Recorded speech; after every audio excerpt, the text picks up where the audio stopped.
અમદાવાદના કાગડાપીઠમાં યુવકની હત્યા મુદ્દે અલ્પેશ ઠાકોરે મોટું નિવેદન આપ્યું છે। ભાજપના જ ધારાસભ્ય અલ્પેશ ઠાકોરે બાયો ચઢાવી છે। ભ્રષ્ટ અધિકારીઓ અને નેતાઓ સામે અલ્પેશ ઠાકોરે નિવેદન આપ્યું। ભ્રષ્ટ અધિકારીઓ અને નેતાઓના કારણે આવી સ્થિતિ થઈ છે। આવા અધિકારીઓના કારણે જ અસામાજિક તત્વો બેફામ બન્યા છે। હપ્તાખોરીના કારણે આવા તત્વોને પ્રોત્સાહન મળતું હોય છે તેવા આક્ષેપો પણ અલ્પેશ ઠાકોરે કર્યા અને વધુમાં કહ્યું કે હું નશાખોરો સામે લડતો રહ્યો છું અને આગળ પણ લડતો રહીશ। આવા તત્વોને રોકવાની જવાબદારી અમારી સરકારની છે। અલ્પેશ ઠાકોરે મૃતકના પરિવાર સાથે મુલાકાત કરી અને મૃતકના પરિવારને ₹1 લાખની સહાય પણ આપી। અલ્પેશ ઠાકોરે આપણી જવાબદારી એ ચાહે પોલિટિશિયન હોય, ચાહે પત્રકારો હોય, ચાહે પોલીસ હોય, આ તમામ લોકોની જવાબદારી છે લોકોની સુખાકારી, લોકોને સુરક્ષા આપવી અને અસામાજિક પ્રવૃત્તિ બંધ કરવી। એ મીડિયા પણ ત્રીજું નેત્ર છે। મીડિયાએ પણ ત્રીજું નેત્ર હંમેશા ખુલ્લું રાખવું પડે। નેતાઓ પણ જે બોલે છે તો નેતાઓએ પણ હંમેશા લોકોની પડખે ઉભા રહીને આવા અસામાજિક તત્વો સામે લડવું પડે અને પોલીસની જવાબદારી છે કે લાલ આંખ જે કાયદાની છે એ હંમેશા કરતી રહેવી પડે।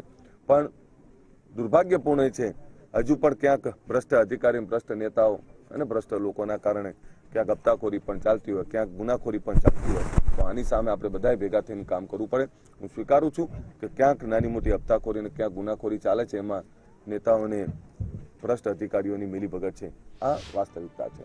ગુજરાતમાં કોઈ પણ જગ્યાએ કોઈ પણ પ્રકારની નશાખોરી ના થાય, દારૂનો નશો હોય, કોઈ પણ પ્રકારનો નશો હોય, જે નશાના કારણે અનેક લોકોના ઘર બરબાદ થાય છે, અનેક લોકો બરબાદ થાય છે, તો આની સામે વધારે ને વધારે કડક કાર્યવાહી થાય। હું હંમેશા આગ્રહી રહ્યો છું કે કોઈ પણ આવનારી પેઢી એ નશાથી દૂર રહે।